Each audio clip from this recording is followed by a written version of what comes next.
Assalamualaikum warahmatullahi wabarakatuh. Jumpa lagi dalam Draw Story. Meskipun banyak yang mungkin tidak mengetahuinya, kejadian mengerikan seperti yang tergambar dalam film tahun 2005, The Exorcism of Emily Rose, tidak sepenuhnya bersifat fiksi. Kisah itu benar-benar didasarkan pada pengalaman sebenarnya dari seorang gadis Jerman bernama Anneliese Michel. Anneliese Michel, seorang gadis cantik lahir di Bavaria, Jerman Barat pada tanggal 21 September 1952. Ia tumbuh di lingkungan keluarga yang sangat taat beragama. Kehidupan masa kecilnya menyenangkan sebagaimana anak-anak seusianya. Tapi semua berubah sejak ia tiba-tiba pingsan di sekolahnya. Ia seperti linglung mengigau hingga dianggap kerasukan roh jahat. Saat itu Anneliese berusia 16 tahun. Setahun kemudian Anneliese kembali mengalami kejadian serupa. Ia tiba-tiba terbangun dari tidurnya lalu tanpa sebab marah-marah. Tubuhnya juga kejang-kejang membuat dia bergerak tanpa kendali. Orang tuanya lantas membawa Anneliese ke seorang ahli saraf.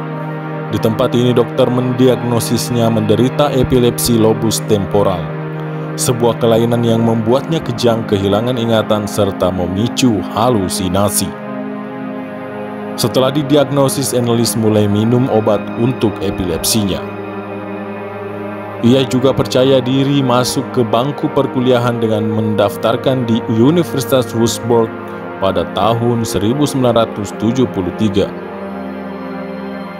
Namun obat-obatan yang diberikannya gagal membantunya dan seiring berjalannya waktu kondisinya ternyata kian memburuk.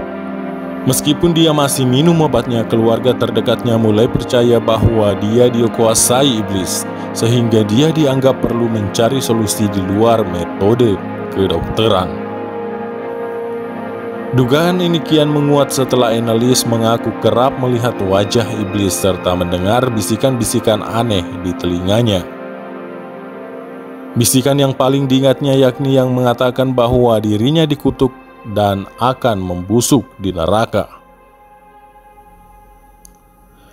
Keluarganya pun mencoba mencari pertolongan ke para pendeta untuk membantu mengeluarkan iblis tersebut, tapi belum ada yang bersedia. Anneliese kian tak terkendali. Ia merobek pakaiannya, merangkak di bawah meja, menggonggong seperti seekor anjing selama 2 hari. Dia juga memakan laba-laba, menggigit bangkai kepala burung, serta menjilat air kencingnya sendiri di lantai. Akhirnya dia dan ibunya menemukan seorang pendeta bernama Ernst Alt yang percaya bahwa Anneliese dikuasai roh jahat. Atas izin dari Joseph Steng, seorang uskup setempat, akhirnya Ernst Alt dibantu Arnold Renz pun mulai melakukan ritual eksorsisme. Eksorsisme telah ada di berbagai budaya dan agama selama ribuan tahun.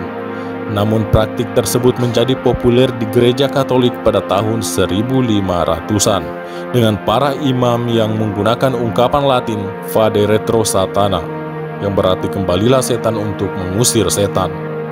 Praktek eksorsisme Katolik dikodifikasikan dalam Rituale Romanum, sebuah buku praktik Kristen yang dikumpulkan pada abad ke-16. Pada tahun 1960-an, eksorsisme sangat jarang terjadi di kalangan umat Katolik, namun peningkatan film dan buku seperti The Exorcist di awal 1970-an menyebabkan minat baru terhadap praktik ini. Selama 10 bulan berikutnya setelah persetujuan uskup terhadap eksorsisme, Anneliese, Alt, dan Renz melakukan 67 eksorsisme yang berlangsung sampai 4 jam. Mereka menyebut bahwa setidaknya ada 6 iblis yang menguasai tubuh Anneliese. Semua roh ini saling berperang memperebutkan tubuh Anneliese. Selama 10 bulan Anneliese menghadapi penyiksaan dalam ritual eksorsisme. Tubuhnya mulai tak kuat, ia berhenti makan dan minum. Dalam kondisi tubuh penuh luka, ia mengalami dehidrasi dan akhirnya meninggal akibat kekurangan gizi pada tanggal 1 Juli 1976.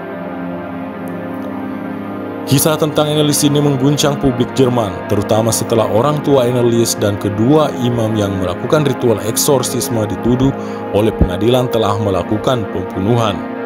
Untuk membenarkan tindakannya, mereka membawa rekaman ritual tersebut ke pengadilan.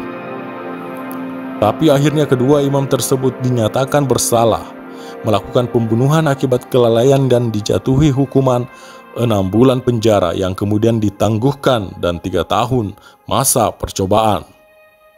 Persidangan kasus kematian Annelies Michael, orang tua dibebaskan dari hukuman karena mereka sudah dianggap cukup menderita sebuah kriteria hukuman dalam hukum Jerman. Hal yang mengejutkan adalah bahwa orang-orang yang terkait kasus ini merasa benar-benar percaya bahwa Annelies memang dirasuki roh jahat. Kenang Franz Bartel yang melaporkan dalam persidangan untuk surat kabar harian regional Main Post.